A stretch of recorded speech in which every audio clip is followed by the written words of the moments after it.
Hey, Hawkeye fans, welcome back. We are coming off the first game and the first win, a 40-0 win over Illinois State. We cannot wait to recap that. We have a very last minute unexpected interview due to some cancellations, so I hope you stick around for that. And then, of course, we're going to be previewing the Iowa State game coming up on September 8th. Thanks for coming back and joining us for Talkin Hawks presented by Hills Bank.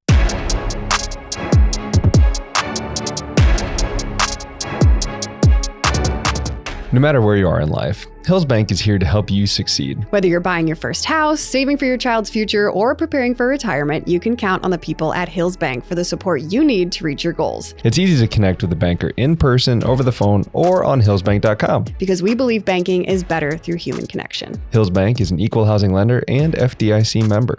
Hey, Matt. Hey. How's it going? God is good. Another good day. It is a great day. Coming off another Hawkeye win. 40-0. I said another, but it's the first one. First one of the year. Yeah. 40-0. What? 40-0, but 1-0. I know. You got to go 1-0 each week. 40 points. When's the last time we scored 40 points? Do you know? I actually don't know off the top of my head. I'm pretty sure we put up 41 last year against Utah State because Max White, I think, scored right at the very end of the game. Okay. I could be wrong, but I'm pretty certain off the top of my head. Okay, cool. Well, it was very exciting. Super cool to be back in Kinnick again. And I think, it's 40 points, but it was 34 in the second half. We'll talk about it. That's crazy. Crazy. It was like night and day difference when they came out at halftime. Yeah. Truly. Yep. Okay, we're going to get to that in just a second. But it was super hot. I remember thinking like, it's going to be 82 and sunny. That's like mild. No, it was hot. Well, I mean, you got to account for an extra 10 to 12 on the turf. I know, but even off the turf, like outside, it was just really, really warm. I don't know if it was like humid or what the deal was, but either way, I was struggling pretty hard during the game. It was a lot, but it was really good. It was really fun. All of the audio. So last season, the first game of the season, remember the video boards went out. Oh, yeah. We had like audio problem, like whatever. Everything was great from my perspective, at least. Good. Like super seamless. Audio was great, I think. You had an interesting intro too, right? Oh yeah, at halftime. Yeah. So I was very nervous for this. I don't get like super nervous for much anymore in terms of like at Hawkeye stuff. Cause like you've been doing it for a while. So I don't get like really, really nervous the way I used to. But the band director, Eric Bush, had asked me like, hey, would you want to intro the halftime performance for the band? And I was like, whoa, that's like a lot, but okay. Like made me kind of nervous. The like, Hawkeye marching band. No, exactly. And so I was like, okay, like what do you want me to do? So they were doing Queens of Country Music was their like theme or whatever. And so they were doing like Carrie Underwood and then they did Shania Twain, I Feel Like a Woman. Well, how that song starts is let's go girls, right? You know? And then everyone's like, yeah. Dun, dun, dun, dun, dun, dun, dun, whatever. So he was like, we want you to like say a few things like, hey, this is what the band is doing, blah, blah, blah. And then say, what did I say? It was like, get on your feet, grab your cowboy hats. And I had to like bring a cowboy hat and put it on. I was wondering why that was in your backpack when you came home. Okay. Yeah. I took it out of the backpack and someone's like, are you wearing that? I was like, no, but for a moment. Anyway, so then I put the cowboy hat on. They said, let's go Hawks. And then the band started on my cue. So I said, let's go Hawks. And then they went, doot, doot, doot, doot, doot, doot, doot. And I was like, that's a lot of pressure. What if I miss my cue? Then they're going to miss their cue. What if I say the wrong thing? It was so simple, but I just felt a lot of pressure because I don't know how many band members there are. There's quite a few. There's a lot, definitely over 100, I'm pretty sure. And so, yeah, it made me quite nervous, but we did it. We got it done. And I think they were happy with it. It was fun. It was really good. Good deal. So anyway, and then Sean Green was the honorary captain. Yeah, we didn't have that information last week when we recorded. But yeah, he was great. He brought his son out with him. That was cool. And what else? I know Lisa Bluter was recognized, which was really, really cool. Standing ovation. Everyone was super pumped that she was there. Obviously. Totally well-deserved. And yeah. And Tori was there too. He did not want to be interviewed. He said he was really nervous. He didn't want to be. It was like, I'll just go out there, wave. I saw him do a selfie video. Yeah. Let's go our Hawks. That's terrible. That's not a good accent. And yeah, that I'm trying to think if there was lots of stuff going on, lots of recognitions, and the soccer team was recognized. They were Big Ten champions last year, sold out crowd again. It's always so interesting because even when we have sold out crowds, sometimes like the north end zone, they kind of like trickle in and out. It's really weird. I don't know if they like hang out inside because they're like the inside area too. Well, that's more of like club stuff up there, right? Yeah, I think so. But overall, I think like the vibe of the crowd was like, we always talk about, you can kind of like feel like, ooh, it feels tense in here, or, whatever it might be. But it felt good. Everyone felt kind of like, what was the word? It was just kind of like zero expectation. And that's not in like a negative way. It was just kind of a like, what are we going to see? Let's just see. Yeah, let's just like see what happens. Because, I feel like last year and like years prior, it was like everyone comes in and they're just like mad. Well, the VandeBergs did come out early. Yeah. Like it was like second drive, I heard the VandeBergs and I was like, all right, guys. That was pretty quick. It was early. I chose to ignore it. I'll tell you what. It's not happening. You have to say that Hawkeye fans are passionate. Exactly. Somebody was telling me, and this is not my views at all. Not mine. We'll get into the recap here eventually. Yeah, sorry. But I'm not sorry. This is just a little banter. But somebody was telling me yesterday, they're like, if you've been a Hawkeye fan your whole life, you like come to the games, you get kind of mad because you just want more out of it. And then you go and like, then we win. And you're like, well, we won. And then you go home and you're like, we won. And you do the rest of your week. And then you come back the next week and do it all over again. And I was like, maybe. I don't feel that way. I'm passionate 40 through and through. And Oh, I'm saying like years prior, Yeah. They're like, if you're a Hawkeye fan, blah, blah. Anyway. It's just interesting perspective. It is. Again, not my perspective. Anyway, what'd you see yesterday that you liked? I think a lot of what we saw was in the second half, obviously, but. I was going to say, we'll start with the offense. Tale of two halves. First half looked like last year's offense in terms of 9 total punts between Illinois State and Iowa. It was 6-0. Really 3-0 until the 2-minute drive. But the 2-minute drive I thought was really good. Able to get down the field, score. There were some interesting plays there, but really Cade's ball placement later in the first half is then what turned into a great second half. He was throwing off his back foot a lot. It's like he needed to get hit. Can you tell me what that means, throwing off your back foot, and why that's a bad thing? So when you're a quarterback, let's say you're a right-handed quarterback, oftentimes you're gonna have your left shoulder face wherever you're gonna throw, and this is very like bottom level, whatever. Thank you. Thank you so much for telling everybody I have to have bottom of the barrel. Simple explanations for me. Yes. So anyway, you want to face the target, but you want to have your left shoulder. So in this case, he's right-handed. Left shoulder face the target. A lot of your power generation doesn't necessarily come from your arm. There are some quarterbacks that can do that because they have that arm strength, but a lot of times your power comes from your back foot. You rotate through the hip. A lot of people made fun of that video of Dak Prescott when he's getting ready and he's doing that. Well, really, it's because he generates his power from his back foot through his hips and then up through his arm to make sure that his ball stays tight, the spiral stays tight, and goes to where he wants it to go. So when you're throwing off your back foot, you're essentially taking away a lot of your power. And so you see, like, there was the touchdown or should have been touchdown to Luke Lachey, where it was underthrown because he's getting pressure and he throws off his back foot instead of stepping into the throw, which is another thing you hear announcers say, because that's driving off your back foot and stepping into it. But we didn't see that a lot in the first half. And I don't know if it was one of those things where he didn't want to get hit. And then once he got hit, he was like, oh yeah, now I'm playing. And I think when he was on last year, I think he talked about, I want to get hit and then I'm in the space, like I'm here. Because after that happened, he like got hit on a sack, or I think he ran the ball and got hit, something like that, late in the second half before the 2-minute drive. Then he like stood in the pocket, was able to make plays with his feet and really take advantage of some stuff downfield. But it took getting hit to like get there, I think. Gotcha. Okay. And then he really commanded the offense, but really the 2-minute drill, was kind of what spurred it. But his ball placement, I talked about it before. There were a lot of times. Now, there was one Jacob Gill slant where he led him directly into a linebacker and he got smacked, but our guy held on to it, and that's what it should be. But there was a couple where he threw a back shoulder to Luke Lachey instead of leading him into the safety, so that way he could save Luke from getting a kill shot. There's another one where I think it was Reese Vanderzee was running a glance, which is basically a 5-step post.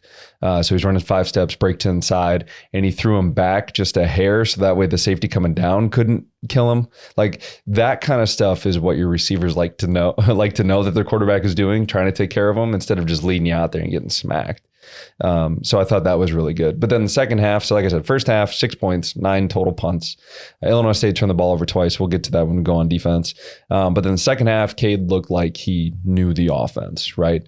And some of the play calling I thought was great. Like the touchdown to Jacob Gill is what's sticking out. And it was based off the play that we scored on with Reese VandeBergs. First drive, boom, go all the way down and score, which is how you want to start the half. But it was a boot. It was a play action, rolls out to his right, Reese VandeBergs, boom, touchdown, right? First touchdown. Also, true freshman, 6'4". Love it. Love it. You got to love that size. And I saw him blocking on the perimeter, so I thought that was cool too. But then off of that, we ran it. The touchdown to Jacob Gill, he was in a Titan split. And essentially what that means is he was on the play side. So Cade's going to roll out to him. Now, oftentimes that player is going to have a comeback or he's going to have a corner if it's a tight split. And he was going to run the corner, but it was a double move and then ran back to the post. So we had crossers in the middle of the field. Cade set his feet, launched into it, and then threw him open in between two defenders because he knew where Gill was going to get. Like those kinds of plays are what we want to see, the double moves, things like that. But still, we were efficient enough running the football and really balanced. I think we ran the ball 40 times, threw it 31. Like that's good, good sound football. And Cade also ran a little bit, which is nice to see.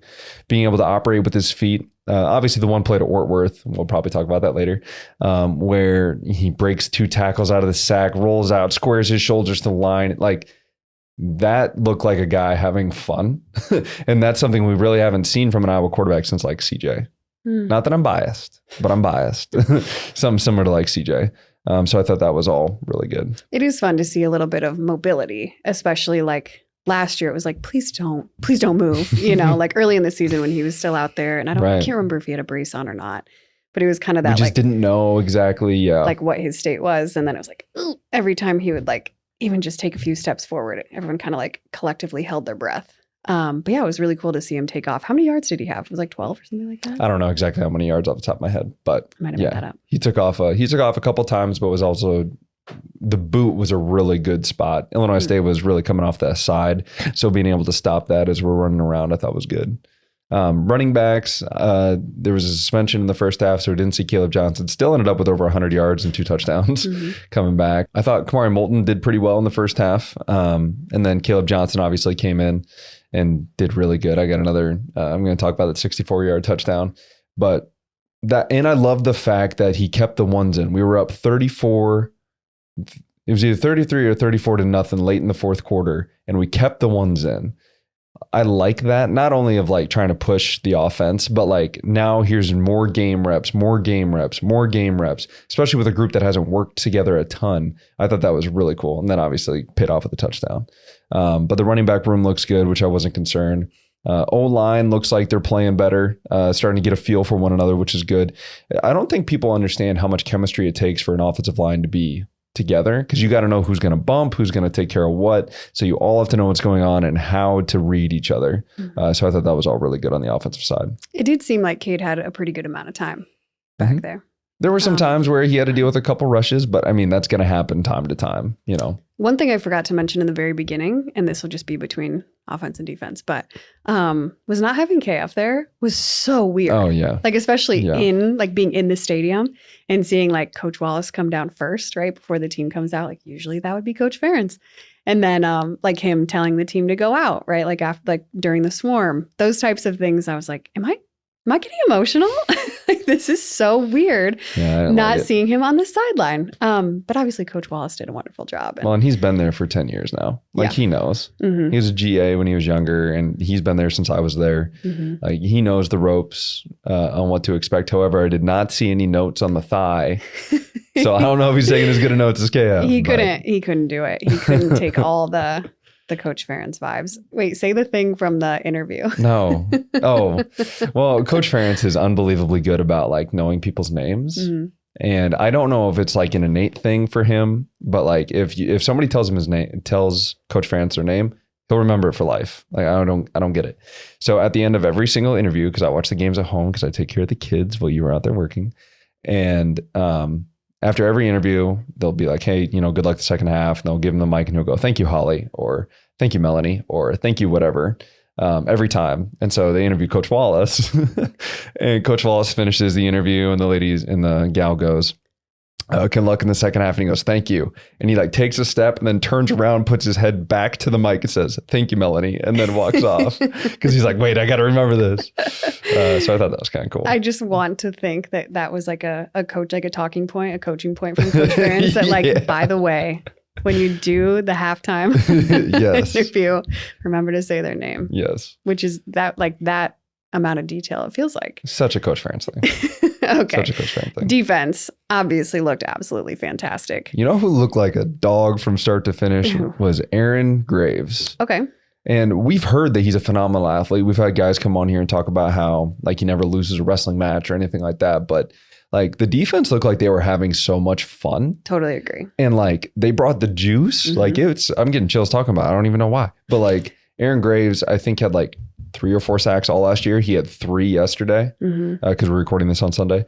He had 3 yesterday. Like he looked like a man among boys, especially in the pass rush from a D tackle. Incredible. I will say too, Quinn Schulte looks like he has a confidence level like never before, which is really cool to see too. Just like in watching the way that he operates and like all of the things.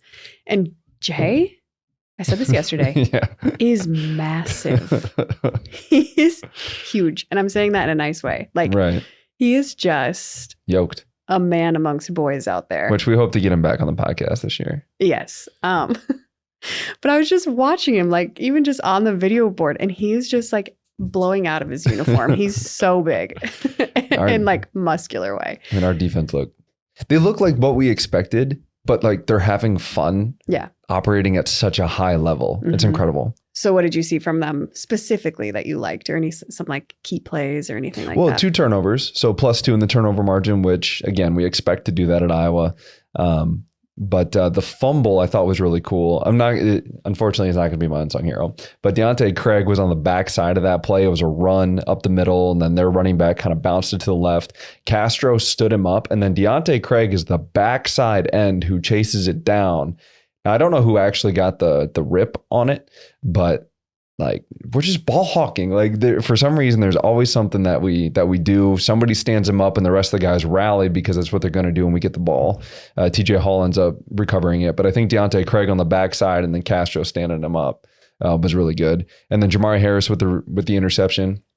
I couldn't tell exactly from film, like from the TV. I think he was supposed to be in cover 3 and he was supposed to take deep, but he jumped the chump. He saw the quarterback was releasing it, and so he left his deep third. It's a good thing. Left his deep third, came up and made the interception instead of giving up the big play behind him. But like that's just knowing the game, knowing the scouting report, knowing what the tells are for the QB of like, all right, I'm going to drive this. He's been trying to hit it. Like that's just being studious. And so 2 turnovers, great way to start. And then obviously none on offense. Mm-hmm. I feel like the other thing is too, last season and a few seasons prior, we saw the offense out on the field for a very short amount of time. So it was like, defense, you're up. And they they looked fresh. Incredible. They looked fresh. Refreshed. But no, giving them that opportunity to like hang out and sit by the cooling fans and all of the things, I feel like it's just going to be really, really great if we can. Oh yeah, if we continue this, I mean, a rested defense is I mean, you think about a lot of people would point to the Penn State game last year, right? How like we held them in check, and then everybody, I shouldn't say everybody, that's a generalization, but a lot of people said that our defense just wears down at the end because they're out there for 80, 90 snaps. Well, if we bump that back to 60 or 70 snaps, I mean, that's a rested team, if you ask me, right? That's 2/3. That's a third taken off with 30 snaps. It's a big difference. So I'm excited to see what happens. Yeah. Special teams. Caden Weegan looks like Mini Cooper. I was gonna say you can't do it. He looks like a Mini Cooper. Don't put that on the screen. I know John's like, oh, I could find a really good Mini Cooper that I could throw in here. Cooper just driving across. Yeah, it says Weegan on the side. Wait, with Cooper DeJean hanging out the window. Too much. He's taking notes. Stop it, John. Get out. That'd be so good. But he does though. Really good. He looks twitchy. Good. Yeah. I think that's like that's a good term, and I think that's what Cooper had too. The block in the back is really unfortunate. He might have just gotten a clip on his shoulder pad. Like, I think you got to call it. It's tough. But what's funny is if you watch him and then there's another player, I'm blanking on the number, goes through and like blocks with his back. It's almost like a screen in basketball, except it's with his back. So that way he can't get called. And he literally runs by with his hands in the air. Like, I'm not touching him, refs. I'm not doing it. But it helps spring him for what should have been a 60-yard touchdown. And then later on, like we see him, he's got opportunities. Like, I mean, we know Coach Woods, we just had him on. We know Coach Woods is going to get those boys right on how to block and how we're going to rush to punt or rush to hold up, all that kind of stuff. But he looks pretty scary back there. Yeah, I'm excited to see what happens with him. And then kicking 2 for 2, Drew Stevens. Mm-hmm. They have a new celebration this year too. Are they playing golf? I think so. What it was? Yeah. I saw them like swinging the club and then they did something. Oh, they right like threw the too, club or something. And then they throw it. I can't remember. I didn't know what was. It's always the specialist. And then Reese, obviously breaking in Tori's number. Thought he did pretty well. Obviously, there's going to be a lot of room to grow. It's kind of, I feel like that's got to be kind of daunting knowing that Tory Taylor's in the building and now you're going to punt with him there. Yeah. Right? Mm-hmm. Especially as a freshman. But either way, special teams, I mean, there's not much more you can ask. 40-0. Offense look good. Defense look good. Special teams look good. The only thing that left to do is the unsung hero. Oh, yes. How could I forget? I almost did. Yeah, because they're unsung. That's why. It's me. I'm unsinging them. I hate it. All right, do it. Sing it. Unsung hero. So I've got brought to you by JB Roofing. Unsung hero. Well, I haven't even gotten there, but unsung hero brought to you by JB Roofing. Zach Ortworth and Nick DeYoung. Okay. So Zach Ortworth, I referenced the play earlier where Cade, he's kind of the hero of the play because he escapes 2 guys that were trying to sack him. He rolls out to his left and then he hits Zach Ortworth. Zach Ortworth is the unsung hero. And it could be LaShawn Williams on the play because LaShawn did a great job in blitz pickup. Or Caleb Johnson, did a great job in blitz pickup. But Zach Ortworth is running out and a shallow route. So most of the time, very basic rule for scramble drill is once you see the play is off script, meaning quarterback's got to roll and now it's like backyard football, is if you're running a short route, you go deep. And if you're running a deep route, you run short because you don't just want to stand there because then you just stay covered while the quarterback's running back and forth and not really helping him. So Zach Ortworth is running a short route towards the sideline. And so he gets there instead of like just standing there or instead of running up the hash out of bounds, not really giving him a chance, he turns inside, spins, goes deep, and then obviously Cade hits him. And that's a monumental play for us to go down and score because we end up scoring on that drive. So just the knowledge of, okay, it's scramble drill. I need to do something rather than just sitting here. I'm running a short route. I'm going to turn and go vertical. Zach Ortworth, unsung hero, number 1. Unsung hero number 2 is Nick DeYoung, and it was on Caleb Johnson's 64-yard touchdown. So he's playing right guard, and we run kind of like a zone blocking scheme. And I'm not going to act like I know all the ins and outs of offensive line play. I don't, but I know enough to be dangerous, if that makes sense. What kind of danger are you causing with this knowledge? See, you don't even know how dangerous it could be. It's just enough. So we run more of a zone blocking scheme as opposed to a man blocking scheme. What that means is the offensive line is based on the track that they take. So it's not so much like you block this guy. It is, but it's more so you're going to run this track and then the guy that shows up there, it's probably going to be that guy, but the guy who shows up there is who you're going to block. Okay. So on a very basic thing, it's how you run. And that's why we have to get our offensive line out and running. We always say we run offensive line, run off the ball because they have to get to a certain spot in order for a play to work. So on Caleb Johnson's 64-yard touchdown, Nick DeYoung takes his track. He's got to beat the defensive tackle ahead of him to the left side of the ball because that's where Caleb's going to make his cutback. So he's running and he's not blocking him. He's just running slightly in front of him. And they're like, his arm is kind of hitting the arm of the D tackle, but he's staying on his track. So that way, when Caleb makes his cut, Nick DeYoung is between him and the defensive tackle, and Caleb can cut up the middle and then go score.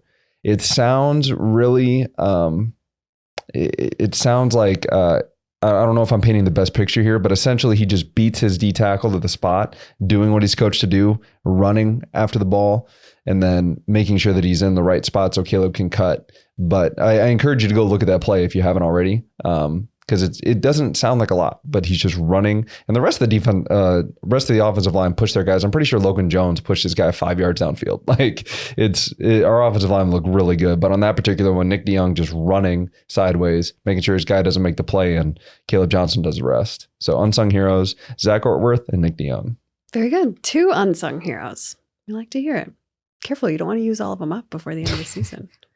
We only have an allotment here.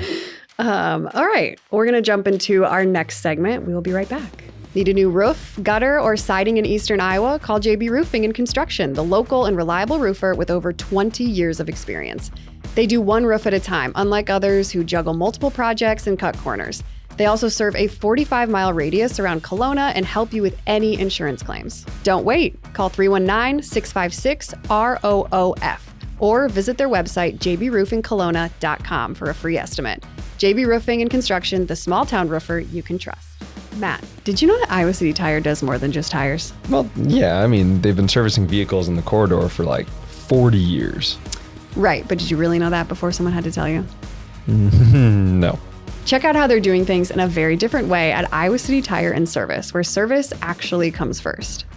The Appliance Barn offers a wide range of high-quality appliances at unbeatable prices. Whether you're in the market for a new refrigerator, dishwasher, or washing machine, they've got you covered. They also have a delivery and setup department to ensure your appliances get delivered and installed quickly. To find out more, visit appliancebarn.com. Welcome back. So we had a late cancellation. It happens. So a little change up of the show. I'm going to interview Laura. Laura, thanks for coming on the show. Yeah, no problem. I'm fully convinced that nobody cares about this, but we'll do it. Oh, now she's fishing for compliments. Okay, that's a good way to start it. Oofta. Yeah, leave them in the comments to bolster her up a little bit. Ego is already... It does feel like that. Sorry. Okay. Well, what we like to do here is we like to take it back. So tell me about your upbringing. Well, do you have siblings? Yeah, I have 2 siblings. I grew up in Cedar Rapids. I went to Cedar Rapids Prairie, lived in the same house my entire life. And my parents still lived there up until just this year, which is crazy, like 37 years. It's a long time in one house. It is a long time.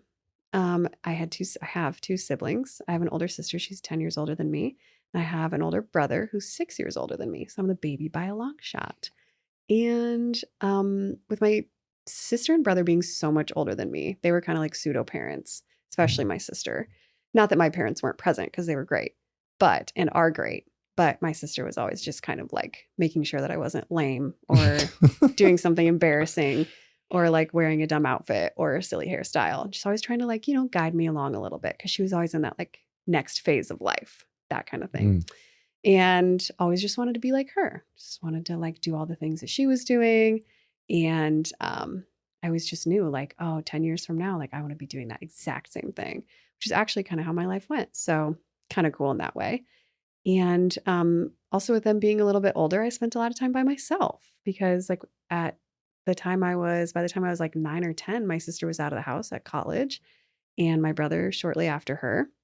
And so I was kind of like an only child for the second part of my childhood, which was kind of cool too, because, it's kind of nice to be the only child, as you know. Shouts out. So, yeah. Okay. I shouldn't say was it weird, but I mean, did your mom and your sister kind of ever combat on different things? If you said your mom, or if you said your sister was kind of like a pseudo parent, did they ever butt heads of that's a dumb outfit? And they'd be like, no, you need to wear this. And these are the hard hitting questions. Yeah, I don't know. I'm not going to lie. There's a reason I'm the host and you're not, but, I guess. Fair. I mean, maybe my mom, is probably more of the just let her do her thing. And my sister's like, no, she's really embarrassing me, that kind of thing. So maybe. Okay. So that's viable. Okay. Okay. Sports. What kind of sports did you play growing up? I didn't really play many. So when I was little, elementary, and then just a tiny bit in middle school, I played softball. And I really liked softball. And I really thought I was really good. What position? A pitcher. Oh. And then, it's little league. So then they just put you everywhere and you play every position. Oh. But I was fully convinced I was really good at every single position. And I could do anything. I could play anything. Okay. Now, if you showed me the tape, I'd probably be like, oh no, that's so embarrassing. Well, I mean, everybody that age looks I was fully convinced that I was amazing though. And then I got asked to play travel softball as everybody does. But at the time I was like, oh no, this means I'm legit.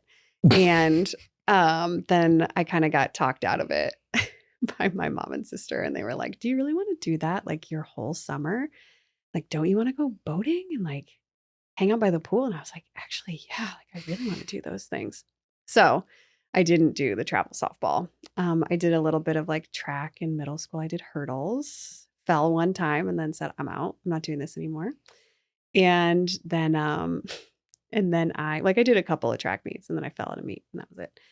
And let's see, didn't play volleyball because everybody was playing volleyball. And I was like, I don't want to be the person that plays the sport that everybody plays, you know? And I think that was pretty much it. I played a little bit of soccer and I was actually the goalie and I really liked it. I loved being the goalie. I had like the real gloves and everything. Yeah. And then after middle school, I was like, I'm done with all of the sports. I'm not going to do softball in high school. I'm not going to do track, like any of the things, because I felt like it was getting more serious. And I just I didn't know if I was like ready for that. And so then I just did cheerleading. And is cheerleading a sport? 100%. Depends what kind of cheerleading you're doing, though. Okay. Explain to me and others what different kinds of cheerleading If you're just hanging are. out on the sideline and you're just doing some cheers, like it's a good time. And it takes You're talking like at sporting events. Correct. And Okay. it like takes some skill for sure and some memorization skills. But if you're not like doing the stunts where like people are lifting each other and you're not like doing the tumbling, then I'm not really sure that there's like an argument for it being a sport. Okay. But which makes sense. I did competitive cheerleading. So we competed at like the high school level. So like with your high school team. And then I also was on an all-star team. And so the all-star competitive cheerleading was definitely 100% a sport. And I'll die for that. Well, you guys won a championship, didn't you? Yeah, we might have. Yeah, my senior Elaborate. year. My senior year, we won a international championship. Yeah, in Florida at UCA International Championships. Yeah, which That's at the pretty time, cool. now there's like a million different nationals and all this kind of stuff for like all-star cheerleading. But at the time, that was kind of one of the bigger ones aside from Worlds. And so that was kind of a big deal. What were some of the teams you competed against? Do you remember? That I Or couldn't other really countries? tell you. No, I don't really remember, honestly. You were too locked in on what you were doing that. Probably. We're just having too much fun. But yeah, I don't really remember much of the like other countries and stuff like that. You know, I'm going to go back to what you had talked about with the summer. Yeah. On how it was like, okay, do I do the travel softball or do I do the summer thing? I feel like that's the major question that most like athletes face of like, are you willing to sacrifice your summer to continue to move on? And I think it's kind of cool to show that like you can have a summer and be okay. Like the whole world isn't going to come crumbling down because you missed a summer of softball. And then you realize that like that wasn't the love and then that's it. But I feel like that's the major challenge, especially with youth sports. And we talk about it with everybody that comes on here, that youth sports is driving so many things. There's so much money in it, so much stuff that to willingly say, no, I'm not going to do it, I feel like is unique, especially nowadays. Yeah, maybe. Or it was just me being like lazy. You can make that argument too. But I also I don't regret it because, you know, I don't regret anything in my life. But I don't regret not doing any of that kind of stuff just because I feel like I played more into like my talents with cheerleading, and it obviously like paid off later with a lot of things that I learned from it and just in my job now. And yeah, I don't know. And just kind of like some self-awareness of like, you know what, I'm actually probably not going to play softball in high school or in college. I probably wouldn't have even like started in high school. I have no idea, but just to have if you were elite at too. everything, you know, at the time, I'll stick with that. Little League was my thing. Yeah, do what you got to do. So then based on that, you said, you know, playing into your talents now, are there any precursors as to like the role you have now? Is it something that just happened after college, or was it something that you built up like when you were a kid and you're like, I always kind of envision myself being this? Yeah, it's kind of crazy. We always talk about like God's plan and his path and how like hindsight's 2020, where in the moment you're like, why am I doing this? This is so weird, or this is so dumb, or whatever it is, or I don't enjoy that, or don't enjoy this. And then something happens that's like great, and it all kind of comes together and you're like, oh my goodness, like this has all been leading up to this one moment or this one opportunity. And you can kind of look back and like track it, which I think is just like really beautiful. But when I was a kid, like I always loved just like performing in front of people, like doing dances, singing, like all of the things. Like I'd make my parents just like sit down, like listen to this new song that I learned, or listen to this, like whatever. Like when I was really little, I had to have been like 3 years old. we were on an airplane and I started reciting Chris Farley's Live in a Van Down by the River. And I had like totally memorized his entire, I don't know if it was, I think it was Saturday Night Live. And like, you live in a van down by the river. If anyone knows that skit, like at a very young age, I had that memorized. And, very unique one to point out. Yeah, it's like not appropriate, but just I loved that kind of stuff. I always watched movies like over and over until I could recite them and like knew all the lines and knew how to like deliver it to like the comedic timing and all that kind of stuff. I just really liked doing that. And then got kind of like a little bit older, and my parents had like a really old like video recorder they'd take to like, choir concerts, that kind of stuff. And I would film over like all of those types of things because I would set it up and I would like make my friends do interviews just like this in my parents' living room. And I would set up our like piano bench and I'd cover it with not a towel, a blanket. And I would like interview my friends just like I'm doing right now, which is like so funny and goofy. And like they would do it. Good friends, I'd be like, okay, you're Lindsay Lohan and I'm Hilary Duff. And now I'm going to interview you for this new movie that you're coming out with, whatever. Or I'd make them do like, we had 10 squared, me and my friend Tess, and it would be like 10 news stories at 10 o'clock at night. So 10 squared. It's pretty good for like a little kid to think of that. It's great. And it would be like silly, like, Johnny's lemonade stand got robbed, yesterday. Like, that's a real story. Yeah, that's what I'm saying. My parents loved the news when I was little too. And like KCRG, like Bruce Owney, Beth Malicki, Joe Winters. Who was the weather guy before Joe Winters? I can't think of his name right. Denny Frary. Like, those people were like legit celebrities in my life. The fact that you know them all by name is kind of incredible. I tell you, like, yes. Like, they shaped the... Scott Sable. He's still working. Like, all those guys and women, like, I genuinely thought they were like celebrities. And I thought it was just so cool that they got to be on TV every single night and just like deliver stories. So anyway, my parents still watch the news every day and every night, which could be a good thing and a bad thing. But either way, I just loved all that kind of stuff. And so, yeah, that's kind of how it was like growing up. And then with cheerleading, like you kind of learned how to be in front of a crowd. Like you're mad, like you smile, you're sad, you smile, like have a good time, do your thing, and know how to like present yourself in front of a large amount of people, I guess, and like fake it if you need to fake it, or genuinely have a good time. Like love what you're doing. So that. And then once I was in college, I kind of realized like, okay, I really want to like pursue this thing, like try to be on TV, and have always really loved sports, just being in cheerleading and like not participating obviously, but just being down on the field and like being around the action and being a part of the event. I really loved that aspect of it. It wasn't much of like a spectator, just to like be in the stands. That wasn't like, I didn't like that part of it as much. But so I knew I wanted to be involved in sports in some way, shape, or form. So I was like, well, maybe I'll go into like broadcast and focus on sports. So I got involved with Daily Iowan, which is like the on-campus news organization at Iowa. And they just do so many great things for just different opportunities and hands-on experience that you don't get like anywhere else, like any internship, any of it. And it's all student-led, which is really cool too. And so got involved with that. And then that's kind of how you and I met, which is kind of cool.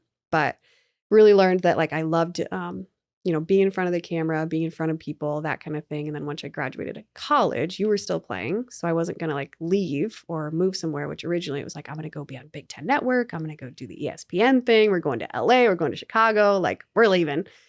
Had a few things happen that I kind of realized like, oh man, I just don't know if that's like the place for me.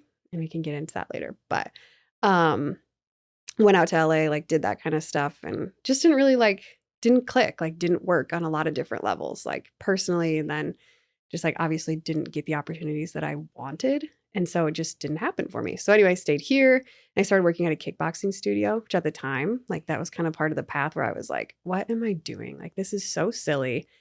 I don't like this job. Like, this is ridiculous. Making like $12 an hour and just like teaching classes with like very minimal people in them. But what I learned in that job and like hindsight is like how to like make adjustments live. Cause all my training like in college and stuff had been just like pre-recorded and then I can edit it and spice it up and that kind of stuff. But in that job, it's like, okay, now deliver this entire class on memory in front of all these people, which like isn't really high stakes, but I wanted to do it really well. And so I took it really seriously. And it really just made me learn like, first of all, being really nice to people is like a really good trait. And like, you should do that, which before I just don't think I really had that. I kind of just like went about my day with blinders on. And I just didn't really know like the value of like really taking the time to get to know somebody, which obviously plays a huge part in my job now. And so that part, and then just, being live in front of people and being able to recite things and move with like different like changes as they go. And that kind of stuff was actually really instrumental in like all the stuff that I did with Iowa. And then getting to Iowa it's a whole nother thing. So I Love Kickboxing helped being able to, because your job has kind of morphed, right? From what you do today versus what you did like your first couple of years, right? Yeah. Yeah. It started off, well, the job was like all new when I first started. And so like. It wasn't a job. No, it wasn't. And it was just a couple of people in the athletic department that came up with the idea. It was one of the guys that, I can't remember what exactly his like position was at the time. He doesn't work there anymore, but he had come from Oklahoma, and they have like people like that, like hosts and their own game day shows and like all that kind of stuff. And it's kind of like a bigger production. And so his vision was, I want to bring that to Iowa. And so the first step was like, let's just get one host. And they didn't really have much money to give to a position that was like brand new like that. And I actually just ran into that guy. His name's Charlie Taylor. Ran into him just a few days. No, it would have been like a couple weeks ago. And he's like, man, you've come so far. This is so great to see, like all the things. I'm like, yeah, thanks, Charlie. I was like, I just would like to say, like, I have no idea why you hired me, because looking back at that beginning stuff, I'm like, I sucked and it was bad. And he's like, no, it wasn't, just not where you are now. And I was like, yeah, no, it was bad. I'm surprised I didn't get fired, but either way. So then what's the interview process like? There wasn't really one at all. It was like, so how it all kind of came together is after you proposed to me on the field, it like went viral. I got a ton of social media followers off of it. And so that's kind of how my name became like a little bit, maybe kind of recognizable, but probably not really. Like somewhere on that spectrum, whatever that looks like. And then I was doing an interview for a radio show, the Hawkeye Radio Network. Yeah, right outside of the stadium before a game that you were playing in. And I was like, I don't think I'm going to do this. I don't really want to do an interview on game day, because I took game day very seriously when you were playing. Like, thanks. I don't, yeah. And my mom was like, just go do it. It'll be fun. I'm like, fine. And so I went up there and did it. And then that's how they saw me. Like, oh, she kind of talks like, she talks well, you know, like people kind of know who she is, whatever. She can, you know, whatever. And so that's really like, honestly, how it came about. And then my now boss reached out to me on Facebook, LinkedIn, like all these things. And I never responded because I was like, oh no, weirdo. Like, there's no way. Like, I have no experience. There's no way that this person is actually like, well, legit. You had done Daily Island at that time. Yeah. Right? But I'm just saying, like, there's no way that I felt like it wasn't legit. It's like, that's the Hawkeyes. And I'm nothing. Like, that's crazy. And so anyway, finally I was like, fine, I'll take your call. Like, geez, leave me alone. You know, like, this girl's crazy. And I was sitting in a parking lot, like on my way home. I was like, I'll just pull over in this parking lot, whatever. And she like described it to me. And I was like, I don't know. Like, I still just like wasn't sold. Like, is this really a real thing? And they asked me to just come in and like talk about what it would look like and how little I would be paid and how like what they wanted to do, but like how it was going to start and be like kind of small and then hopefully grow into something else. And finally I was like, okay, yeah, I guess let's try it. And then that's how it all came about. So honestly, like, you can say luck, you can say like whatever, but I think God just had it all planned and knew exactly what he wanted to do with it. So, and do with me to hopefully be a voice for him later on. And to go do something that was optional, like an interview. Yeah. But to already, like, I feel like at that point, and I'm not saying you're doing interviews all the time at Daily Iowan, but at that point you had some sort of wherewithal and like, okay, I know how this is constructed. I already know kind of what to expect from this. Yeah. Not saying that you know what questions are going to give you or anything, but then to be in your element, being able to do something that then puts you where you're at is like, that's wild. Yeah, I suppose. Just looking back at like all the early stuff that I did, I'm like, cringe And hard. And the thing everybody's is, like, trash. Nobody was mean to me though. Like, that's what blows my mind. Is like, social media was a thing. Obviously, this is only like 9 years ago, which is kind of a long time. But like, it's not like, oh, Twitter didn't really exist or Facebook didn't, like, it was all there and all my stuff was out on all of those platforms. And like, there was never anything really. And you did a lot of live stuff too. Yes. And it wasn't good. Like, there was never really anything mean, which was just like a testament to Hawkeye fans too, to just be like, Iowa nice really is a thing. And yeah. I mean, I think you're blowing it up a little bit. I think you're better than you lead on. But at the same token, I do know there was a lot of live stuff. There was a lot of run around, I think, in those first couple of years before it, trying to, because I feel like at the beginning of a position, and you can correct me if I'm wrong, but at the beginning of a position, you're still trying to figure out what it is. Even if you're a couple years in, it's like, I don't know what this position really means outside of other duties as assigned. And I feel like a lot of that was kind of your first couple of years. Yeah, definitely. And it was, that's exactly what it was. And I was like considered, I think, like a part-time employee at the time. And so I had like an hour max, but like I definitely spent like a lot of time we did like Hawkeye updates and like Facebook Live, but we'd like record them sometimes. And I did like a lot of live interviews with student athletes and coaches. And we went to Big Ten Media Days, and I went to like the Big Ten 10K in Chicago, like all of that kind of stuff. Like it's all kind of just tapered off. And now I'm in like my role now is really like an in-venue host. Like that's what I'm kind of sequestered to, which is great. It all kind of, again, like it's all just kind of fallen into place like as time has gone on, because I think if that would have happened like early in my career and they would have said, actually, we really want you to just focus on being like in venue at Carver and at Kinnick, like that's really where we want you to be, I probably would have had like a really big ego hit. But actually it all kind of fell that way and all kind of like went that way with the way they're doing video production now and the way like that just like their content has changed and evolved.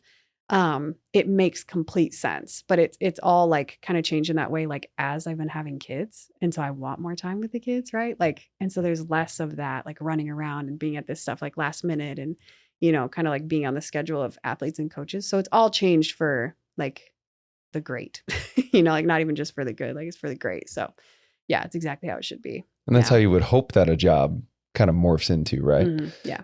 You had mentioned part-time. So were you working at I Love, whatever it is? I Love Kickboxing. Yeah. I don't know why I couldn't remember what it was. Yeah.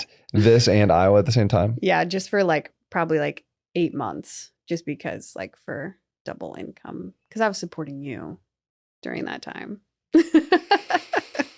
Shots fired.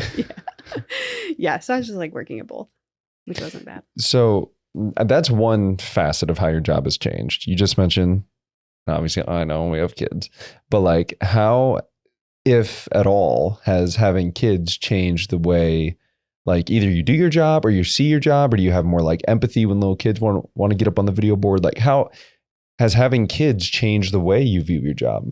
Well, having kids has changed my life entirely, not just from like a job standpoint. Of course. I mean, we were just talking about that, but yes. Yes. But from like an actual like personal standpoint.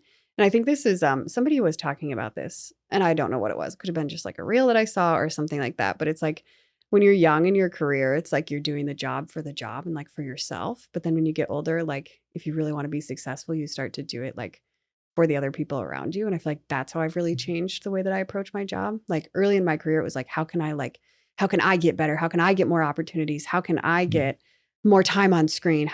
Right? Like I'm not getting whatever, the stuff that I want.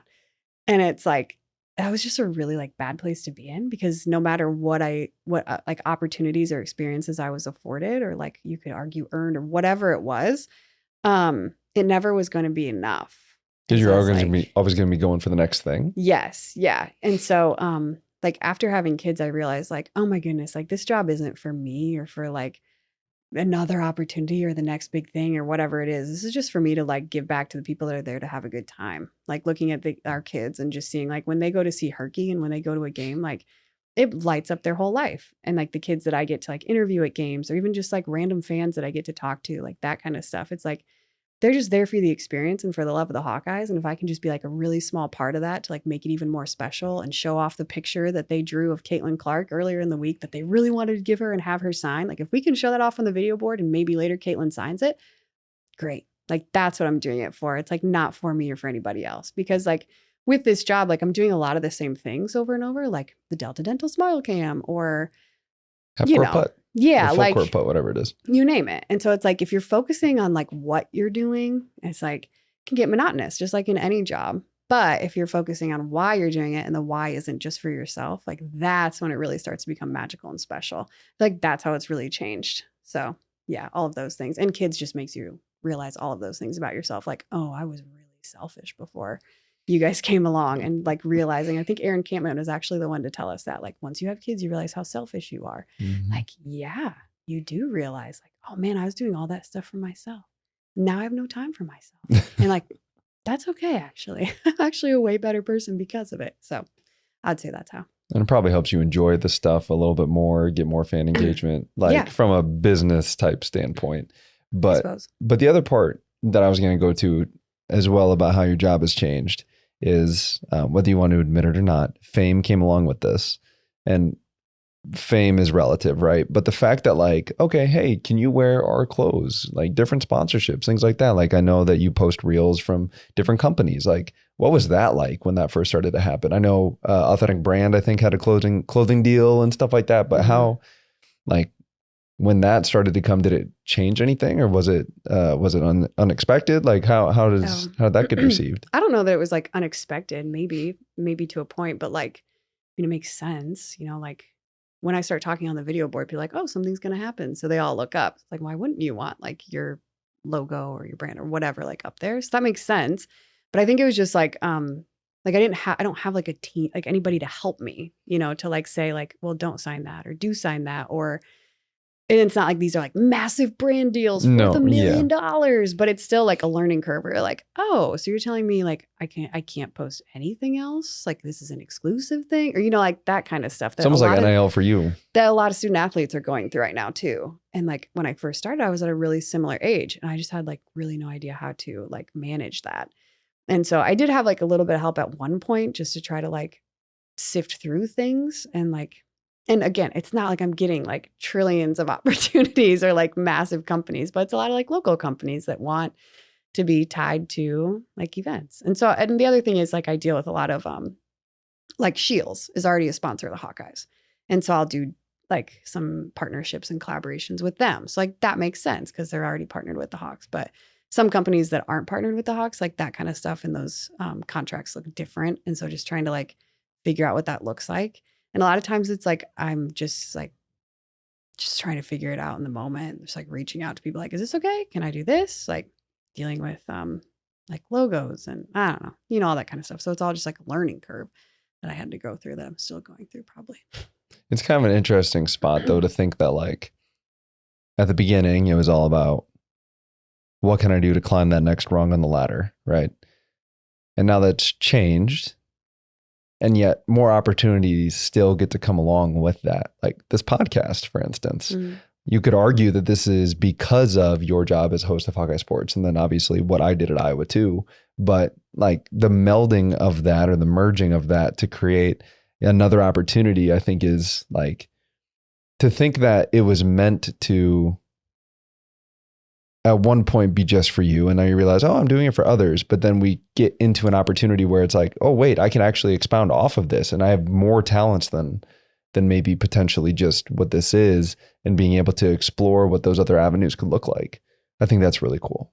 Yeah, I would say so. And just like you were saying, like a lot of the podcasts and other types of opportunities and experiences and stuff are tied to like my job with the Hawkeyes. And you can't deny that for even a second. The amount of opportunities that I've been afforded just because of my association and because of my job with them are just, I mean, you can't even like count them. Like it's just been incredible. And like the connections I've been able to make and all that kind of stuff is just from that platform, you know, and that opportunity. So yeah, it's kind of crazy. Now we hit on a couple of your jobs. Are there any other jobs that you've had prior that you would like to share? I know you were a model there for a while. Like prior to Iowa? With a boutique. Yes. Yeah. With prior to Iowa, like some of your first jobs. Oh, I didn't have many jobs, Matt. My mom was like, you don't need to work. That's called being the youngest girl. They're wanting to spend as much time with me as possible. But yeah, I guess I worked at, I didn't have any jobs in high school, but in college, I worked at a golf course, worked at Finkbine for like 3 days. And when I worked in like they call it the crow's nest. Is that what I honestly have no idea. I should probably go to Finkbine more. It's like the area where you go get like your food and drink. Yeah. And an older gentleman came in and he was like, give me a pitcher of beer. And I was like, okay. So I walked over and I like just put the pitcher underneath and I turned on the keg thing and it's just like foam just filling all the way to the top because I didn't know. And it's just like going and going. The whole thing is foam. There's a few inches of beer. And I was like, here you go. And he kind of just like looked at me and I was like, can I help you? Like, what? And like, and he took it? I'm like 21 at the time, just like dumb, probably a bad attitude. Like, let's just be honest with it. Like, totally different person than I am right now. And like, I just could not understand his problem with it. Like, what? And he's like, can you try again? And I was like, I guess. So I did the exact same thing again. And he was like, you know what? Forget it. And he like takes a pitcher of beer. I have no idea what he ended up doing with it. I did not get fired. But the straw that broke the camel's back on that third day was they were like, okay, we're going to take you around in a golf cart, show you the course. Never been on a golf course in my life. And just like how to go around. And so when I'm like selling. So you can be the cart girl. Cart girl. Yeah. Which like I had heard they make really good tips. And so that was like the incentive. Like, cool. Then I'll go do that. Sounds fun. And it's like, it's warm out. You can hang out. Whatever. This is what I was told. And they're like taking me around on this course, like, then you turn here, then you go to this hole. And I was just like lost completely. They're like, okay, so there you go. No. The straw that broke the camel's back was the directions you needed to drive. 100%. Wait, why does that still resonate? There's one more. This is even less surprising. They said, oh, and by the way, you can't have a calculator or your phone when people are buying stuff from the cart to tell them what their change is. And I was like, yeah, no. I can't do that math. No. There's no way. Like, we want this and this and this and this and this. And I have to just add that up in my head and then subtract from the money that you just gave me. And so I just didn't go back. That was it for me. 3 days. And then I worked at Moped U, which is like a moped rental and sales place. And worked there for another like couple of days. And I got one phone call. I worked at the front desk and I did one sales pitch. I worked at the front desk and a guy called me and he's like, hey, I'm headed west on... I don't know, the interstate. I don't even know if you can head west on the interstate. Can you? Or can you go south and north and south? Just keep going. I like it. And he was like, and he said, how do I get to your place? And I was like, I actually don't really know. Do you have maps? You asked him if he had maps? Type it in your GPS. I have no idea. That's crazy. So I did that. And then I did like one sales pitch to this guy and his son, who was just coming to Iowa that wanted to buy a moped. Did you make the sale? I actually don't think I did. But yeah, they were like, what is this? How fast does this go? You know, like asking like real questions. And I had no answers. So I was done with that after a couple of days too. And then after I graduated college, like Daily Iowan took up a lot of my time. So that was like a job. And then I graduated and I worked for College Raptor, which was, I don't really know how to explain it, but it's kind of like, it's almost like a dating app for colleges, like a little bit. Kind of like you can go onto the website and you can see like where you match best, like with what college based on like the grants that you want or the, like. Was it based on aid majors, or based on? I think like a combination, like it depended, like it matched you with what you wanted basically. I don't know. I don't know if it exists still, but either way, it was like a startup company at the time.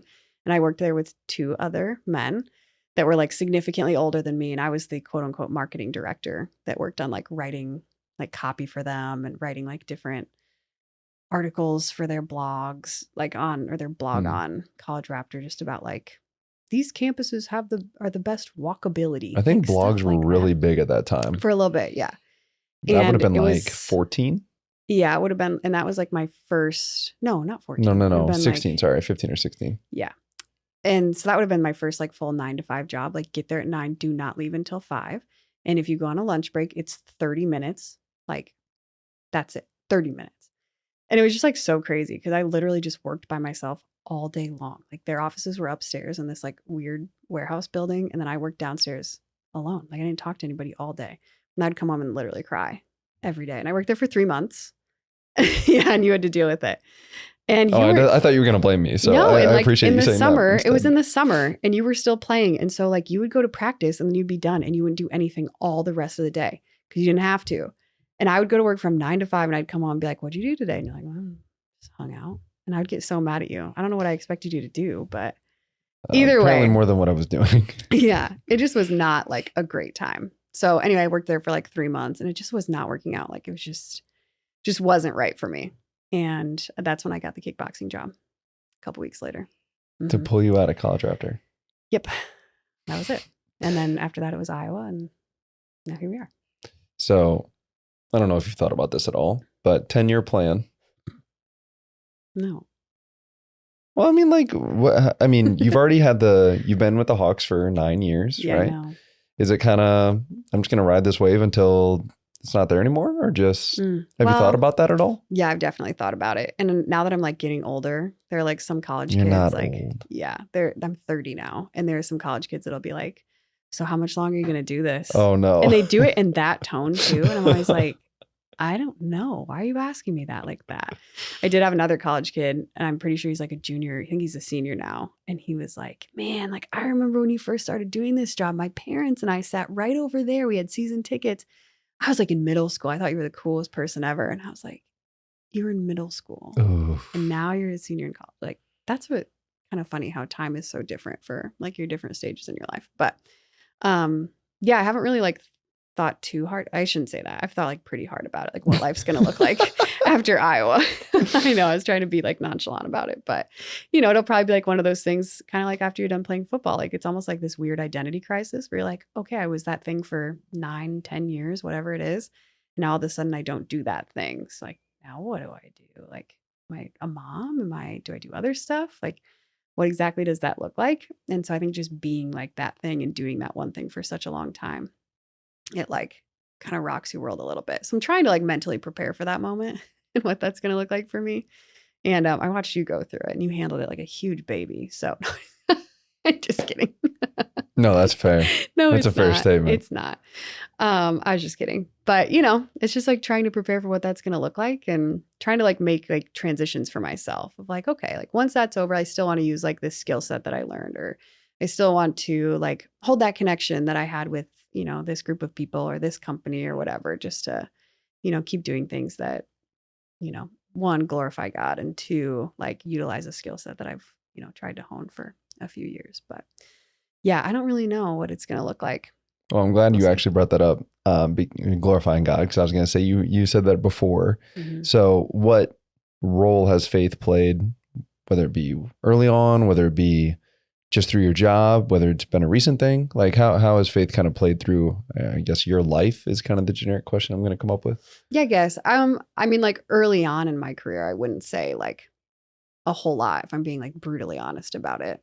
I grew up Catholic, so it was very like faith is just right here. Like it's very quiet and I keep it to myself and we're not going to talk about it a whole lot. And not all Catholics feel that way. But that's just kind of how I grew up. And like, that's just how it was. And now kind of like as I've kind of grown and evolved in my faith journey, however you would like to say it. Ugh. I know that's like really buzzwordy. I'm a lot more open about it and just how like everything that I do and everything that I like am all day long to whoever it is, to my kids, to you, to my parents, to my sister and brother, to like a random person I meet at the store, whatever it is. Like I always want them to know like I am doing my best to be a light, right? To like, I don't have to sit here and preach Jesus at you in the middle of fairway, but I want you to know like there's something, and this is how I think all Christians should think, is like there is something about you that is brighter than the things that are happening around you, right? Because there's just so many things during the day that are just like irritating and mundane and, things that can just like take you into this like the darkness of like the world around you, right? Which is just like, oh, that's a little depressing, but you get the point. And I think like our job is just to be the light in every scenario, in every conversation, in every situation, regardless of what's happening around you or who it is or whatever it might be. And I got asked this question actually just this morning where they were like, how do you deal with people that you don't like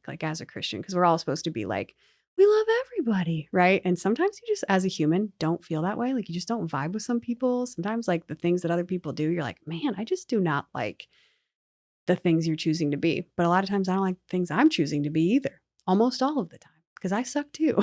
And so it's like, how do you deal with people that you don't like? Like, I mean, you're going to have those feelings, but I think like our job and our opportunity every single day is like, you should treat people with respect, regardless of the things they do or who they are, because we're all image bearers of God, right? And so it's like, Well, do unto others as you would have done to you. Right. And so it's like, that's how I always want to approach other people, regardless of where I'm at or whatever it is in my job, outside of my job, whatever it might be. So I don't really know. I guess like in the way you asked how it like has evolved and since I started my job or my life or whatever it might be, but I guess I'm just way more open about it. I suppose you could go there with it. And then just to like try to carry those ideas, like Jesus's ideas and the way that he lived, carry that through my life as much as I possibly can, knowing that I'll never be perfect or live up to that standard, but that I'll always be loved. And so I guess that's how.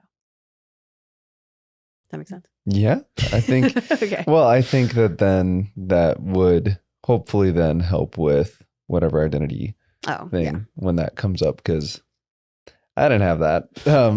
So I was handling it like a baby, but and we're not saying that this is going to be next year or 5 years from now or 10 years from now, but it's just it'll be 10 years from now, 100%. I think it's just interesting to be aware of that kind of stuff. Yeah. Whenever that time comes. But obviously we've enjoyed watching you. My kids and I from home. Although we did get an opportunity to go last year. LaShawn Daniel, shout out, was a honorary captain, and he let us go up there in the suite, so we got to go and like actually get to see you. Yeah. Because before we had kids, I tried to go as often as I could, but it's a little bit tougher when Blair does not want to sit down. Yeah. Yeah. So yeah. But I can tell you from my short experience of being able to see it, I know that you are being the light to those that are out there. Oh, thanks. I appreciate really that. Nice, Matt. Thanks. Yeah, we'll see what comes next. I do like keynote speaking and emceeing for different places in the corridor in the Iowa. What's considered the corridor? I actually don't know. John? Iowa City, producer? Coralville, Cedar Rapids. North Liberty? No, Cedar Rapids, no. I don't think that's considered.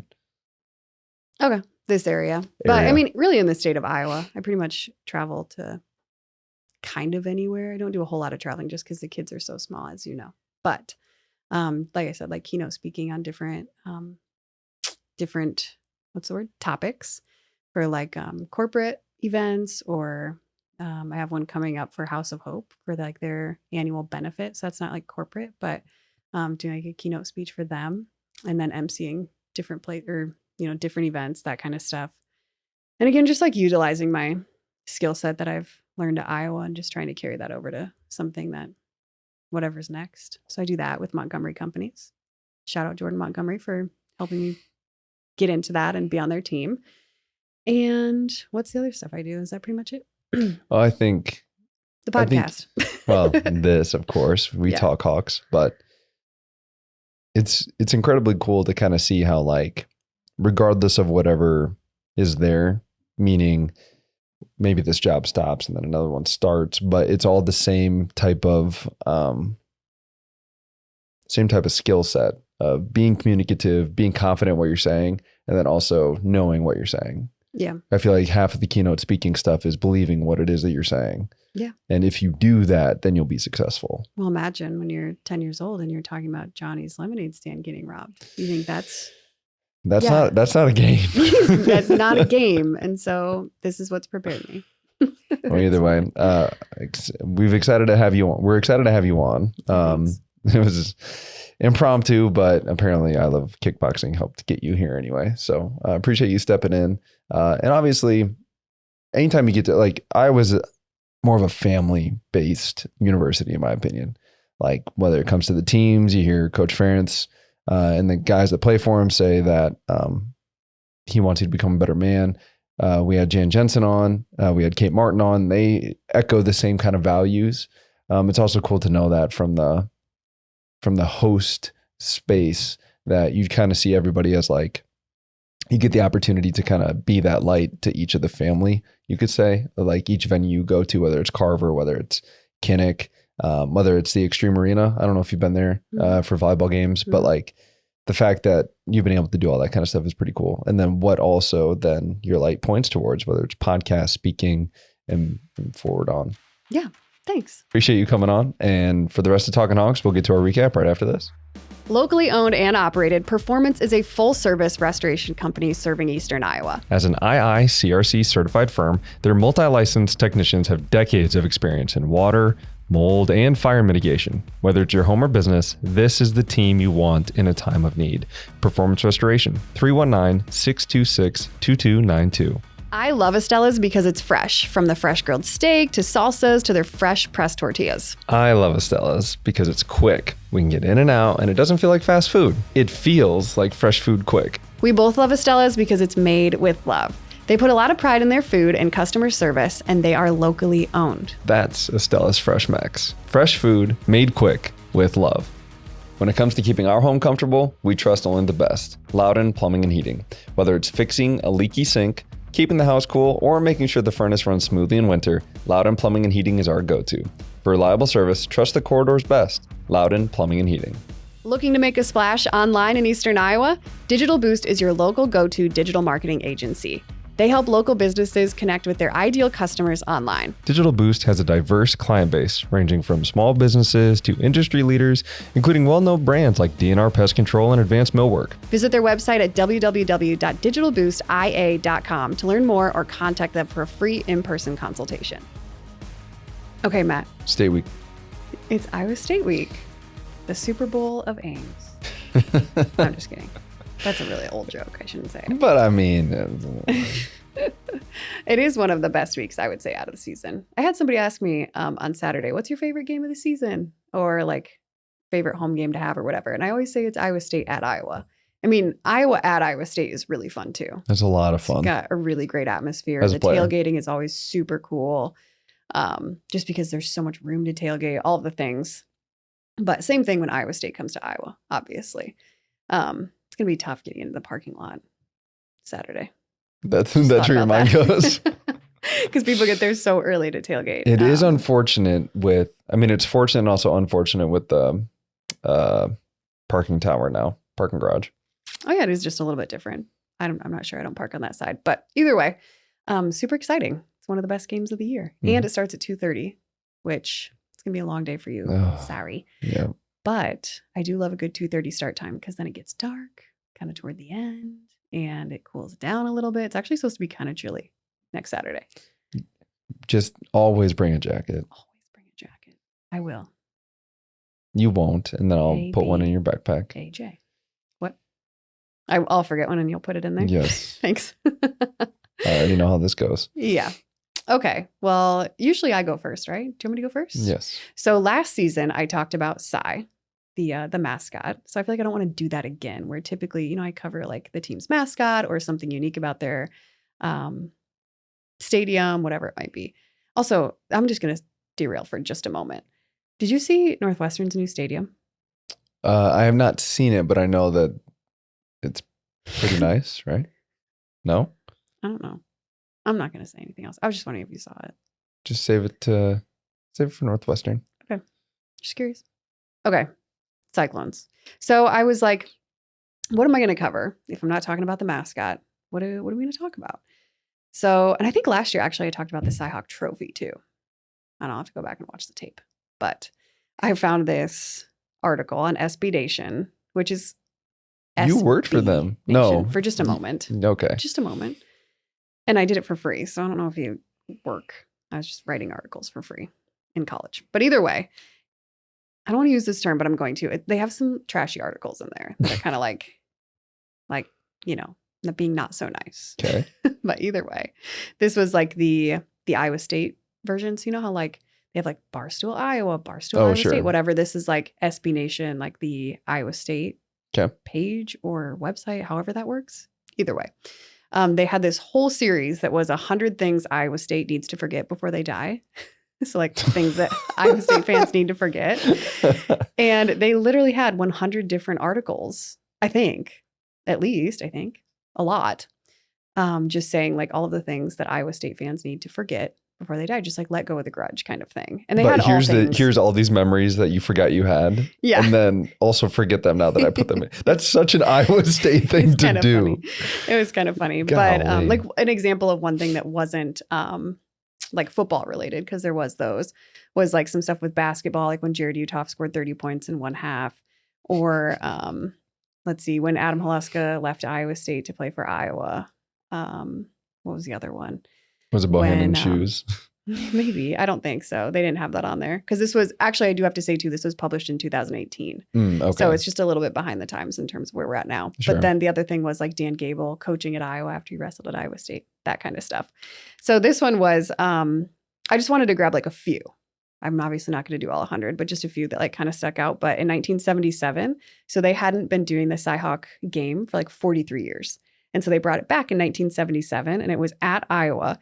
And Iowa State sewed a patch over the jersey that said Iowa State right here, right? and it said "Beat Iowa." And they wore that on all of their jerseys. Isn't that so crazy? And they lost. Of course they did. Of course they did. I guess it was I think it was like 12-10. I could be off there, but it was like something really close. Like an Iowa game. Yeah, but it was really close. And I guess it was like a really great, like hard-hitting game. It's a game that a lot of people remember just in general in the Cy Hawk series. But yeah, I thought that was kind of interesting. So, and then like there's none of those that still exist though. Like they went back, they took the patch off because it was just sewn on. And so you won't find one of those jerseys anymore, which I think it'd be really funny if they had one like framed. Yeah, you can have them, Minnesota. I mean, it just. Well, they didn't put that on their jerseys. No, but I mean, they like to say it. Okay, so then the other thing was, I don't know if you remember this, but this was like not that long ago. I don't have the date. I should, but I don't. When they did the actually helping farmers. Did you remember that one? No, I don't know this one. I think that's what it means. AHF. So, we have ANF, American Needs Farmers. And so they were making like Iowa State as a whole, I guess, was making this argument, kind of like a parody off of that, saying like, yeah, you guys say that and like whatever, but actually we're the agricultural school and we put our money where our mouth is. So we actually help farmers. But the problem was they created t-shirts and sold them and people like really liked it. And so it like gained traction. And I can see the thought process here. Okay. Hold on. It's not a good idea. I'm not going to call it that, but I see their thought process and it is kind of funny and unique and original. So I'll give them that. But the problem with that is they basically used the ANF logo. So it was a red circle or maybe like a yellow circle. And then it had the AHF in the way that ANF was done. So they kind of like, right? We know how this works. They kind of stole the trademarked logo. And so they got a cease and desist from the University of Iowa where they were like, I'm so sorry, but you guys, you can't do that. Like you can't take this well-known logo and use it for your thing. And so it's like, it was a unique idea and it wasn't a bad idea to like make a parody off of your rival school. I totally get it. But you got to be careful with what you're doing with trademarks and all those types of things. So I thought that was interesting. And then in 2018, when Matt Campbell was the coach, like became the coach, he'd kind of promised like, we are going to have good uniforms. We're going to have like alternative uniforms. Like we're going to do the thing. Because I guess everybody had been waiting for them to like catch up with the times of like, we need to have alternative uniforms and exciting things. What? Iowa. We do alternative uniforms. No, now we do one a year. But. Yeah. Relax. Okay. Anyway, 2018, then he's like, all right, we're getting new uniforms, like really amping it up. Everyone's super pumped. So this guy, random guy on Twitter, his name was Quinn Douglas, leaks pictures of the uniforms. And it was like the new like cardinal and gold, whatever, like the cardinal one and then the black one. It was like them just like laying on a table. And it was like the tweet is so funny because it's so nonchalant. And he's like, a friend of mine sent me this picture of Iowa State's new uniforms. And like, that was it. And it's just this picture. And you can imagine this guy maybe has like, 10 followers. He's just like an average Twitter guy. Throws it out there. So funny. It's not funny because you know how much time goes into that kind of stuff. And like the effort to keep it quiet and like the video production and getting guys in there to put there's so much that goes on behind the scenes. And to have this like random guy just like tweet it out there and ruin it, I would be so mad. Like we've been waiting for this moment forever. And Quinn Douglas ruined it for everybody. And you calling him out. It was in the article. Jeez. So another kind of uniform related one was the bugle helmet. Do you remember this? Bugle helmet. So the chips, the bugles. Okay. That are like, they kind of look like a tornado. Don't tell me they sold. No, it's not that serious. But they had a helmet and we'll put a picture up of it. But they had a helmet. I'll actually just show it to you. I have it on my phone. And then we can put it up for everyone else to see. But it's supposed to be like a cyclone, like a tornado. And everybody was so mad because they said it looked like a bugle. And so like on TV, do you see like the resemblance? That doesn't look bad. I don't know. People were not happy with it, I guess. Like locally in the Midwest. They were like, these are terrible. Literally looks like a chip, blah, blah, blah. So it's like an infamous bugle helmet. It's in 2017. Okay, so this next one is mascot related. Why are you don't even know the story. Well, anything with a mascot. You don't like it? Okay. But it's kind of sad. Okay. So it's in 2011 and they were playing UConn at UConn. And apparently Cy was like up in the stands for whatever reason. Do mascots normally go in the stands? I don't think very often. I was going to say. It's not a smart move. It's not. This Cy learned that lesson. And apparently they don't have like really like video proof or anything like that. But So it's hearsay. Allegedly, some UConn fans pushed him down the stairs, which is just so terrible because there's a person in there. There is a person. I hate to break it to all of you. Wait. Not in Herky. That's just a bird. Yeah. Yes. Other people. Correct. Cy is definitely fake. No, I'm just kidding. Anyway, so then after, I guess the brother of the person that was in that. The brother of Cy's brother. Cy's brother came out and said, they're not going to press charges. So basically saying like, yeah, he got pushed sort of thing. Like that was kind of like he did get pushed, right? Like making it real. Anyway, and said, we're not going to press charges, but he does have to have surgery on his arm. Like he really broke his arm. Is that awful? I know. 2011. UConn fans. Well, I Get feel over like it. it's because Cy was the bird. If Cy was just the tornado, wouldn't have an arm to break. That's true. He should have been able to fly away. Shoot. Are Cy's land birds landlocked? All right. So that was kind of the end of their 100 things that Iowa State fans should forget. But like I said, that was published in 2018. The next year, 2019, there was yet another mishap that all Iowa State fans should really try to forget before they die. So let's quick bring it up. Yeah, totally. The muffed punt. Come on. It's so good. So that was actually, and I totally forgot about this, the exact same year they had all those storm delays. Yep. Which was crazy. Were there like 4? I think so. There's a lot. It actually, so the time from when the game started to when it ended was 6 hours.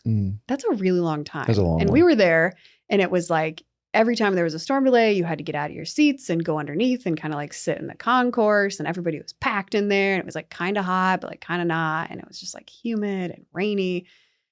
Anyway, it was a really long game. It would really stink to be there that long. And then in the end, to lose by your guys running into each other. Can you imagine? And you know what? The best part of that game was the end, obviously. But the very end, when on social media, Tyler Cook played basketball for Iowa. I think he was actually graduated. He went to the game. He wore his own jersey, basketball jersey, to the game.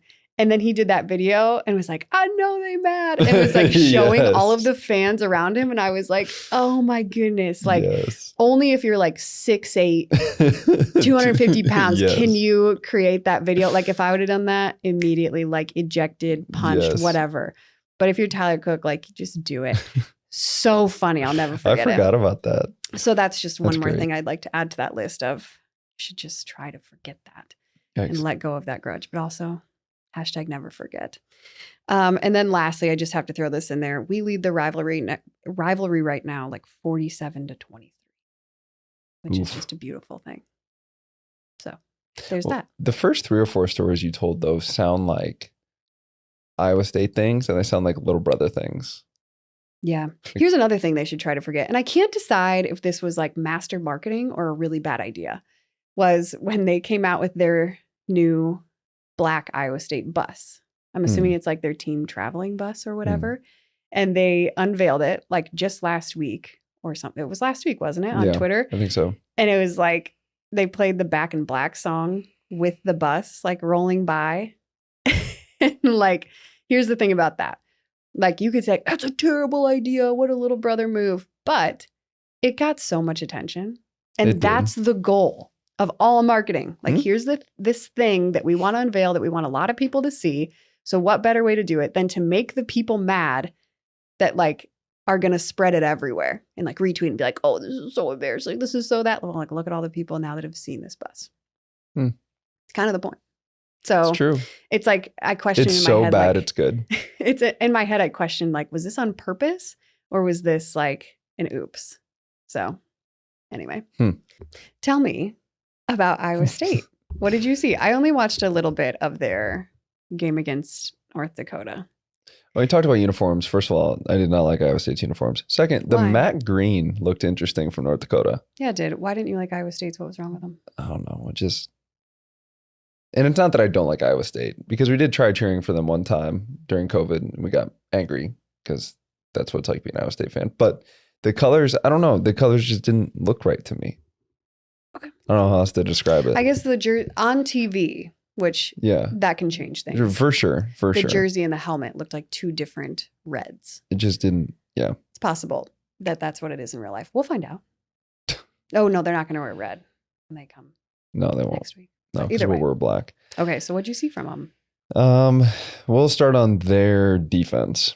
So they had three-man defensive line, which could look like a 3-2. It could look like a 3-4, 3-3. Do you know what any of those mean? No. What that basically means is that 3 down linemen. So the first number is the amount of linemen. The second number is the amount of linebackers. Then the next number is the amount of DBs. Okay. So if it's like a 3-3-5, it's 3 down linemen, 3 backers, 3 DBs. 3-4, it'd be a 3-4-4, 3 down linemen, 4 linebackers, 4 DBs. I even saw a 3-2-6, which is like 3 down linemen, 2 backers, 6 DBs, depending upon the situation. Got it. But for whatever reason, the standard in all of football is that you rush 4. Like that's the standard. And then anything above 4 is considered a blitz. It's really weird to me because like there's a lot of 4-3 teams. We're a 4-3 team, 4 down linemen, 3 linebackers, which you could argue that Castro isn't a linebacker, but he is. You could say we're running a 4-2-5 with Jackson and Higgins there. And then Castro just kind of floats. But like the standard is 4 guys rush. So most teams that run a 3-4 blitz one of those linebackers to make it 4. I just don't understand why 4 is kind of the thing. I might have to do some research as to why 4 is like the standard. Like this is how many you normally rush. It's 4.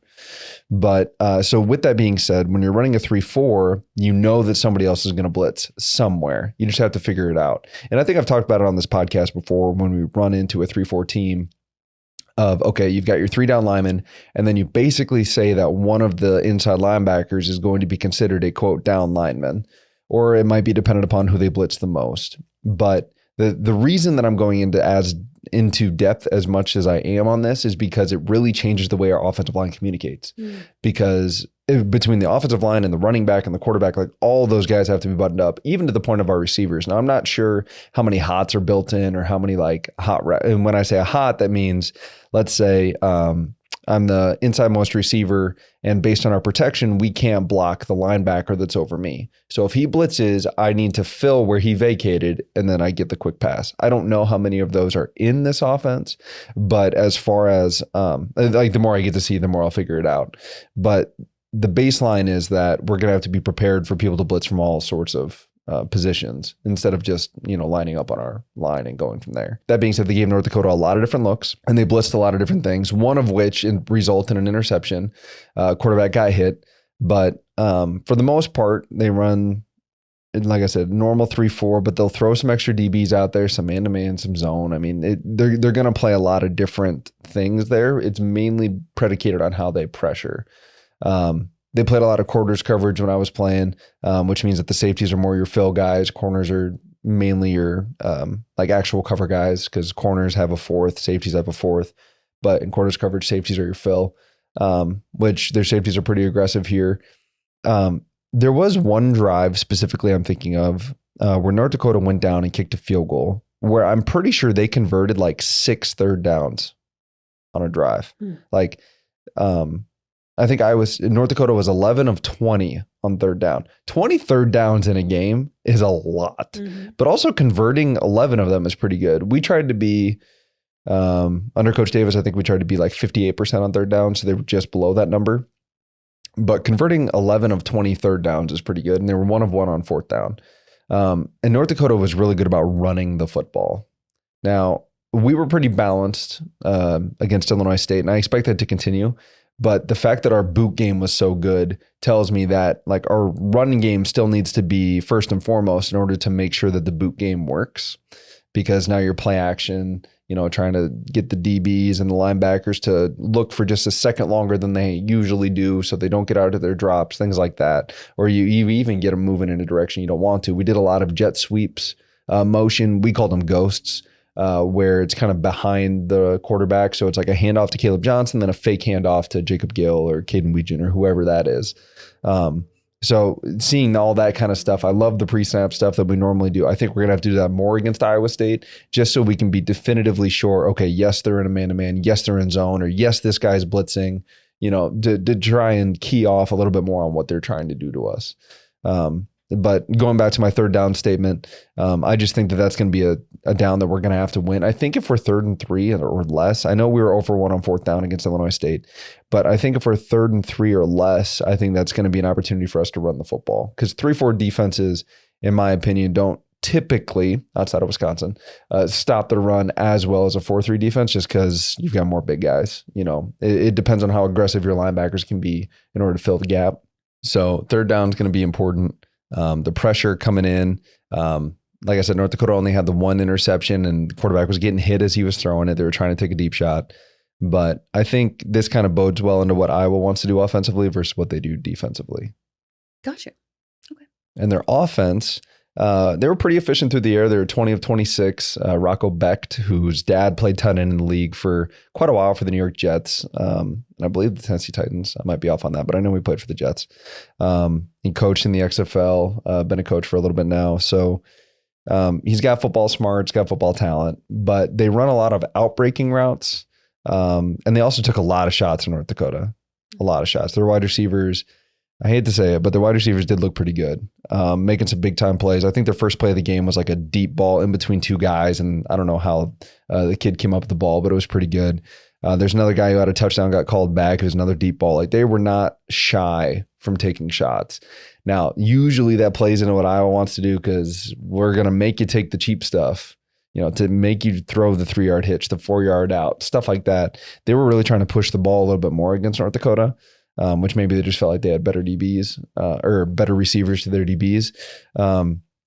They may want to test some of our unproven guys like TJ Hall or John Nestor. Unfortunately, had the 1 deep ball caught on him. So I don't know if they're going to try and test us a little bit in that aspect. The thing is, I think about Iowa State is like, they don't have anything to lose when they play us. Yeah, I suppose. Like, except for the game. Yeah. But as a Hawkeye, it's like you already build that in. So you might as well just go out and like play loose. Like, I'm surprised they don't take more shots, honestly. Okay. Like, we joked that it's the Super Bowl of Ames, but like, it just appears as though, based on recent trends, I don't know why you wouldn't throw all stops out, like double passes like they did in 2018. You brought up the muff punt. They also did hit a double pass that hit us for a touchdown. And they actually threw a bubble against North Dakota. I wouldn't be surprised if they have a double pass off that and like some other gimmicky stuff. But they did take shots and they were consistent. 20 and 26 is pretty good. Now they only rushed the ball for 84 yards. So most of their yards came through the air, which since Breece Hall, really, they haven't been. Breece Hall and David Montgomery were really good running backs, but Iowa State lately has been more of a pass heavy team. And like I said, the receivers are pretty good. They always have a tight end who's like 7'18", something like that. Just outlandish. Like, why are you that big? But so they always have size on the outside. With that being said, we're just gonna have to be buttoned up on our fills because I'm not worried as much about the run. It's more so understanding where we need to be in the right zone. They had a lot of outbreaking routes. So making sure we're taking care of the sideline. Really, it's going to test like Castro and Nick Jackson or maybe Entringer, Xavier Wongpa, like those guys being able to play the full field, get to the sideline for those outbreaking routes. But I think it's going to be key that we just make him feel uncomfortable. Again, Aaron Graves, the fact that he had 3 sacks as a defensive tackle, those guys aren't really meant to get sacks. They're just meant to like stand there, hopefully put your hand up and bat the ball down. Like the guys who get sacks are the ends that can beat their guys one-on-one. So if we can have Aaron Graves have that kind of dominant performance next to Y.A. Black, I feel pretty good about our defensive front being able to disrupt them enough offensively. He's not going to go 20 for 26 against us. It's making sure that we disrupt him in that way. And that doesn't always need to bring pressure. It's just our front four getting pressure organically. I just feel like any team, regardless of who it is, coming in, whether it's your stadium or our stadium, I would just be like sad if I had to go against our defense. Like, yeah. Like you're like studying tape. You're like, I just like I don't really want to do this. You know, like it would be really hard to come in and be like, oh yeah, we're revved up, we're ready to like, as you say, like have the juice. Like be super pumped because I would feel like it's just what's the phrase? There's a phrase. It's like An immovable object. well, yeah, it's just like going up against a thing that you can't win. Like, you know, that's not a phrase, but I'm saying like that's the phrase I'm looking for, something along those lines. But it would just be a little depressing. Is so fundamentally sound. Yes. Guys that have all done it. Just not gonna make Minus the mistake. one corner spot. So I wouldn't be surprised if that's where they try to attack. Mm-hmm. But that doesn't mean that Coach Parker's not cooking up something for them. Mm-hmm. Yeah. Well, I'm excited. It's going to be a really good game. And, you know, Trophies on the line. trophies on the line. It always adds like a little bit more of a. It's also the lightest trophy. Oh, really? Yeah, it's unbelievably light. Okay. Comparatively speaking. Yeah. But bragging rights are also on the line. Always. Yes. Very exciting. I think the weather's going to be pretty good. Like I said, I think it's going to be a little bit chilly, which is kind of nice. Opens up the outfit Yeah, opportunities. basement's going to be a little bit. It opens up the outfit choices and opportunities a little bit more. Yes. Hair choices, Oof. that kind of thing. These are the things we have to think about, Matt. Those are the things you have to think about, yes. And it should just be a really fun day and a fun evening as we get into those hours. Got to go 1-0 each week. We've done that thus far.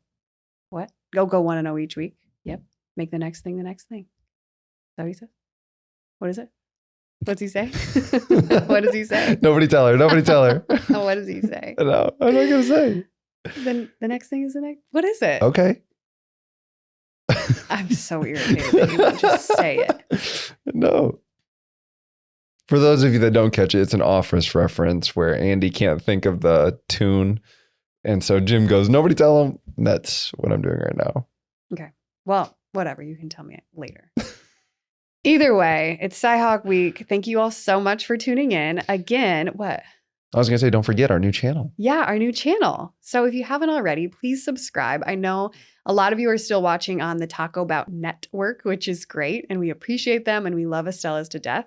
But we also have another channel that we started that's just the Talkin Hawks channel. So all of our stuff is going to be over there as well. So if you just type into YouTube, Talkin Hawks, you should be able to find our channel, push subscribe.